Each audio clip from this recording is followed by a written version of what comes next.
They went after him. Not one ESPN voice. Not one isolated take from one journalist having a rough Monday. Multiple ESPN Cleveland voices, in the same week, building the same narrative from different angles, converging on the same conclusion that is simultaneously the most painful thing a Cleveland Browns fan who believes in Shedeur Sanders can hear and the most revealing thing the organizational dynamics have produced in public this entire offseason. Tony Grossi with the gut punch. Jake Trotter with the devastation. The headline that landed like a verdict before the trial has even been conducted: Shedeur Sanders could be the third-string quarterback on the Cleveland Browns. Not the starter. Not the backup. Third string. Behind Deshaun Watson. Behind Dillon Gabriel. Third string. A player who finished 2025 as the starting quarterback of this franchise. A player who went 3-4 in his 7 starts under the worst offensive conditions in the NFL. A player whose organization just spent 2 first-round draft picks building the infrastructure designed to support his development. A player who has been called bulletproof and elected to the Pro Bowl and praised by the head coach for elite playmaking ability and surprised the entire coaching staff with pocket feel that nobody anticipated. That player, according to the ESPN Cleveland voices with the deepest organizational access, could be the third-string quarterback heading into the 2026 regular season. The reaction was immediate. It was loud. And it came from a direction that nobody in the ESPN Cleveland studio was fully prepared for. Support. Massive, multi-directional, football world-spanning support for Shedeur Sanders that buried the third-string narrative under an avalanche of pushback so comprehensive, so specific, so emotionally charged that the entire conversation about the Cleveland Browns quarterback situation shifted from "is Watson better than Sanders" to something far more uncomfortable for the organizational dynamics being revealed. Who is actually running this competition? And who is it actually designed to serve? Subscribe right now. This is the full story. Let's go. Tony Grossi said on ESPN Cleveland, "Gabriel's a guy who'll just keep quiet. He'll study, he'll stay up on the game plan. He'll support the starter in any way he can. He'll run the scout team, and if needed, he'll play. That's what you want out of a backup quarterback." Sharp Football Analysis read that sentence one more time. That's what you want out of a backup quarterback. Grossi is describing Dillon Gabriel as the ideal backup quarterback, and he is describing him specifically in contrast to Shedeur Sanders. The implicit argument is that Gabriel's professional temperament, his willingness to study quietly and support the starter and run the scout team without generating headlines, makes him a better fit for the number 2 role than Sanders, whose public presence and enormous shadow make every depth chart conversation about this team eventually circle back to him regardless of his official designation. Grossi added, "Shedeur's shadow is so huge. I think it's one of the reasons teams shied away from him in the draft. If you didn't like him as a starter, you did not consider him as a backup." Sharp Football Analysis. His shadow is so huge. The specific framing is worth examining. Because in Grossi's analysis, the size of Sanders' public profile, his name recognition, his father's fame, his social media presence, his cultural significance is not just a neutral fact about his identity. It is a competitive liability. It is the thing that makes having him on the roster as a backup psychologically and organizationally complicated in a way that having Gabriel as a backup is not. A backup quarterback with enormous shadow generates questions every week about whether he should be starting. A backup quarterback without enormous shadow does not.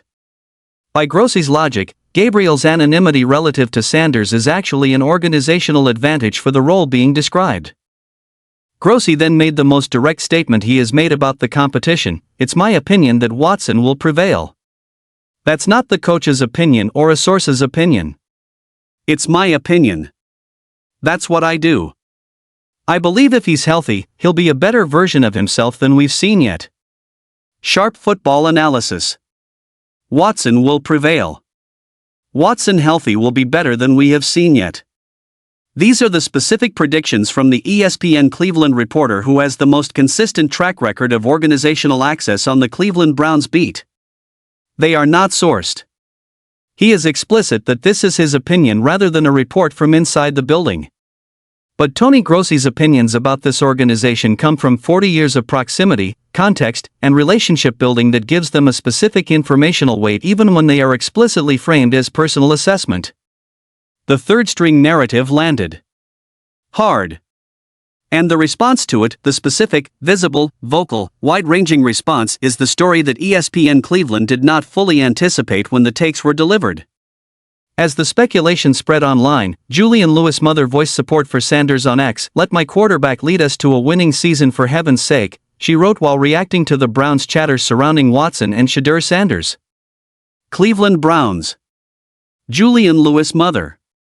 The mother of the quarterback who was considered the most anticipated college football prospect of the 2027 NFL draft class, the player who could be at the center of the organizational planning that multiple insiders have connected to Jimmy Haslam's enthusiasm about the next quarterback cycle. The mother of the player whose presence in the 2027 draft class is part of the reason that multiple analysts have described 2026 as a bridge year for Cleveland's quarterback situation. That mother went on social media and said, "Let my quarterback lead us to a winning season for heaven's sake." The significance is layered. On the surface, it is a mother defending a young man she clearly believes in against a narrative she clearly finds frustrating.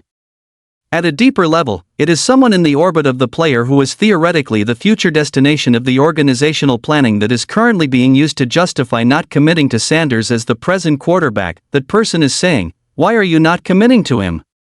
Let him lead."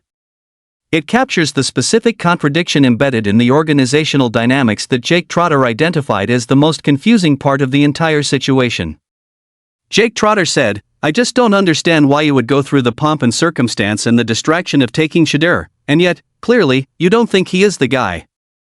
Because you would not be thinking about starting Deshaun Watson if you thought Shedeur Sanders had a chance to be the guy." Again, I don't understand the inconsistency with how they handled that situation. Bleacher Report. The inconsistency. Trotter, an ESPN Cleveland voice who has been one of the more honest and direct assessors of this organization's decision-making, is naming the specific cognitive dissonance at the center of the Browns' quarterback situation. If you believe in Sanders, start him and commit to finding out whether the belief is justified. If you do not believe in Sanders, acknowledge that directly and make the organizational decisions that follow from that conclusion rather than keeping him in organizational limbo while simultaneously investing 2 first-round picks in his support infrastructure. The inability to do either of those things cleanly, to either commit or not commit, is the pomp and circumstance and distraction that Trotter cannot reconcile with the organizational logic of either genuine development or genuine evaluation. Trotter added, "If you believe in Shedeur and you think there is a path to him becoming your franchise quarterback, I understand obviously taking him.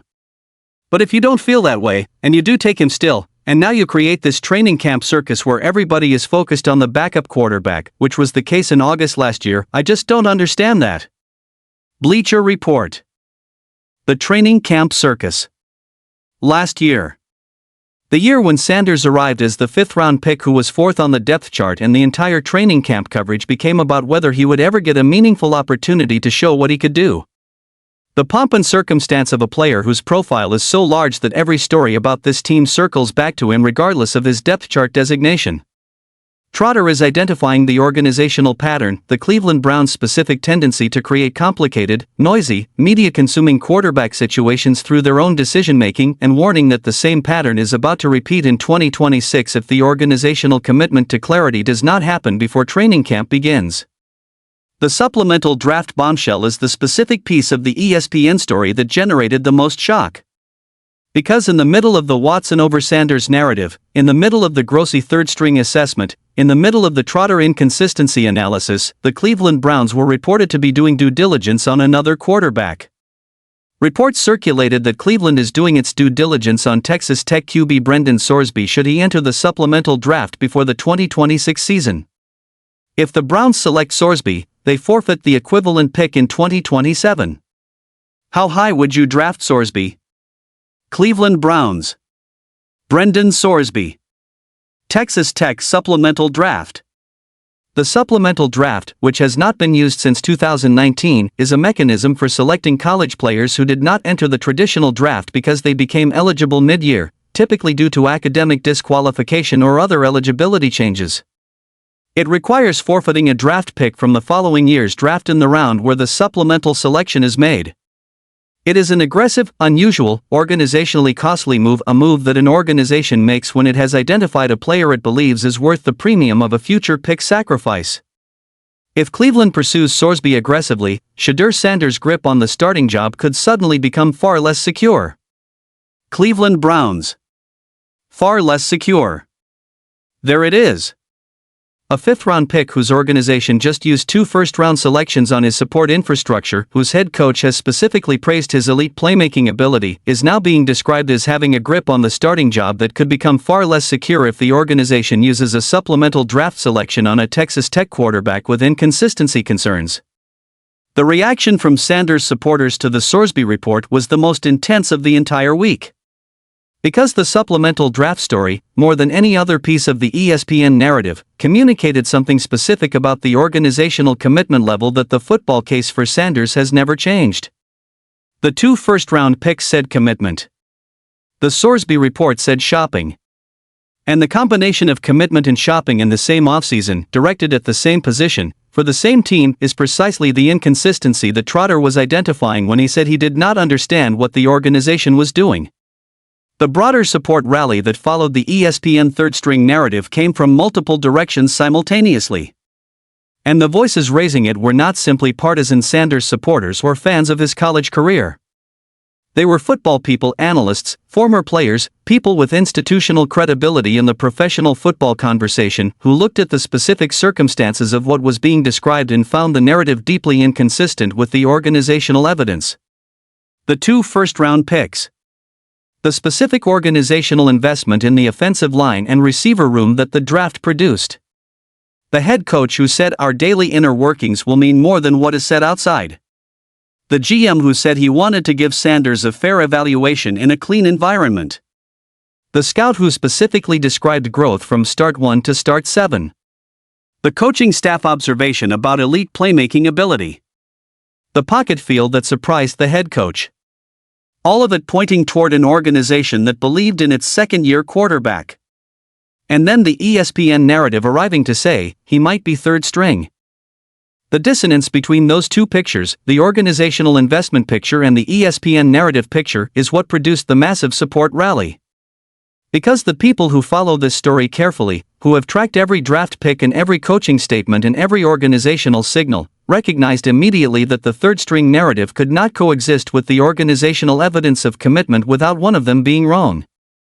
Either the 2 first-round picks were not actually about Sanders, they were about the offense in the abstract, serving whoever plays quarterback regardless of who that is, or the third-string narrative is wrong about where the internal competition is actually heading. The supporters chose option 2. The organizational investment was about Sanders. The competition is not what the ESPN narrative is describing. And the support being expressed publicly, from Julian Lewis' mother, from NFL analysts who have been paying attention, from the Cleveland fan community that has watched this player fight through impossible circumstances and win 3 out of 7 starts behind the worst offensive line in the NFL, that support is the public version of a private football conviction that has been building since the day Watson's 2 Achilles surgeries made the multi-$100 million investment visibly untenable. Nate Davis of USA Today wrote, Sanders is merely a former 5th-rounder despite the ability he showcased in college and flashed as a rookie. They're now currently locked in a battle for the QB1 job, Watson perhaps pulling ahead even as new head coach Todd Monken keeps mum. Bleacher Report. Merely a former 5th-rounder. That framing is doing the most work in the national coverage of Shedeur Sanders, and it deserves the most direct possible challenge. Because the 5th-round designation, the specific draft position assigned to him at pick 144, is not a ceiling on his ability. It is a record of one organization's evaluation on one day after a process that the NFL itself subsequently acknowledged was problematic enough to change its rules. The 5th-round pick who went 3-4 in his first 7 starts against the worst opposition statistics available, against defenses that were facing the league's worst offensive line and the league's worst receiver room simultaneously, that player is not defined by where he was drafted. He is defined by what he did with the opportunity. And what he did with the opportunity, by his own GM's assessment, was grow visibly from start 1 to start 7. The massive support is not naive. It is not the support of fans who cannot see the legitimate football concerns about Sanders' 2025 statistics. It is the support of people who are applying the full context, not just the completion percentage and the interceptions, but the 40% pressure rate and the 4 total receiving touchdowns from the entire receiver room and the coaching staff's specific praise and the organizational investment in the simple, obvious, undeniable football truth that you do not spend 2 first-round picks on the offensive infrastructure around a third-string quarterback. Shedeur Sanders' own response to the week of ESPN takes is the one that tells you everything you need to know about where his head is in the middle of this latest wave of external noise. He has not responded publicly. He has not fired back. He has not retweeted the support or amplified the controversy or given the ESPN narrative the engagement that would transform it from a local sports talk discussion into a nationally trending story. He has done what he has been doing since the day he arrived in Cleveland, the inner work. The film study. The OTA reps, the Monken system installation. The daily accumulation of evidence that his performance on the practice field is more relevant to the outcome of this competition than anything being said on ESPN Cleveland. Shedeur Sanders, nothing is promised going into next year, so I stay in the moment. Stay in what I have to do now to even be here next year. ESPN. Nothing is promised. Stay in the moment. The quote is from December 2025, from the end of his rookie season when the uncertainty about his future was even more acute than it is now. He said it then. He is living it now. And the specific quality it describes, the ability to exist in the present moment without being derailed by the uncertainty of the future, is the quality that separates quarterbacks who survive the chaotic, politically complicated environments of NFL developmental situations from the ones who crack under the pressure of not knowing. Sanders does not crack. He has not cracked. He was drafted in the 5th round after falling from a top 5 projection and he did not crack. He was assigned to the 3rd-string position in his first training camp and he did not crack. He started 7 games behind the worst offensive line in the NFL, produced historically poor statistics, and did not crack. He watched his brother's sandwich comment generate national news and did not respond in a way that fed the story. He heard the Watson Inside Track report and showed up to OTAs. He received the ESPN third-string analysis and kept working. The massive support is rallying around a player who has earned it through the specific, repeated, documented demonstration that he is exactly who he says he is. Not the finished product. Not the proven franchise quarterback. But the player who shows up. Who learns. Who processes. Who grows from start 1 to start 7? Who looks a head coach in the eye and surprises him with a pocket feel that nobody expected? Who tells the media to bring winning energy before the wins have arrived and then keeps working to make the wins possible? The ESPN voices who questioned his future did so with legitimate access and legitimate football logic. The massive support that followed did so with legitimate football logic too. And the truth, the full, complete, honest truth about where Shedeur Sanders' future with the Cleveland Browns actually stands is not being determined by ESPN Cleveland or by Julian Lewis' mother or by Tony Grossi or by Jake Trotter or by the supplemental draft Brendan Sorsby report. It is being determined on the practice field. In OTAs. In mandatory minicamp. In the inner workings that Todd Monken said matter more than anything said outside. In the specific moment approaching with the relentlessness of a training camp calendar when the coaching staff must submit a depth chart and own it publicly. Nothing is promised. Stay in the moment. Do the work. That is where the future is being decided.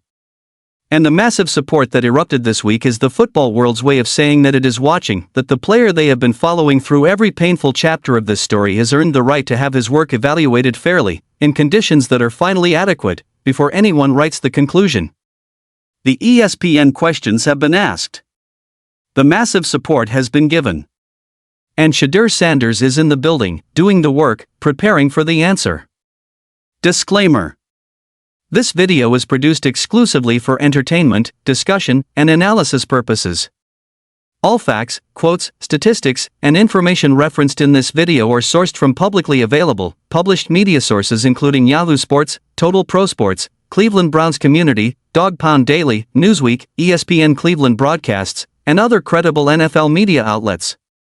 Every quote attributed to a real individual is drawn directly from verified published articles, social media posts as reported by credible outlets, and published reports. This channel does not fabricate, invent, or misrepresent any quotes, events, statistics, or factual claims. All editorial commentary, narrative framing, analysis, predictions, and opinions expressed in this video are the views of this channel alone and constitute entertainment journalism and editorial opinion only. This channel is not affiliated with the NFL, the Cleveland Browns, ESPN Cleveland, or any individual mentioned herein. All projections are speculative editorial opinion only. Viewer discretion is advised.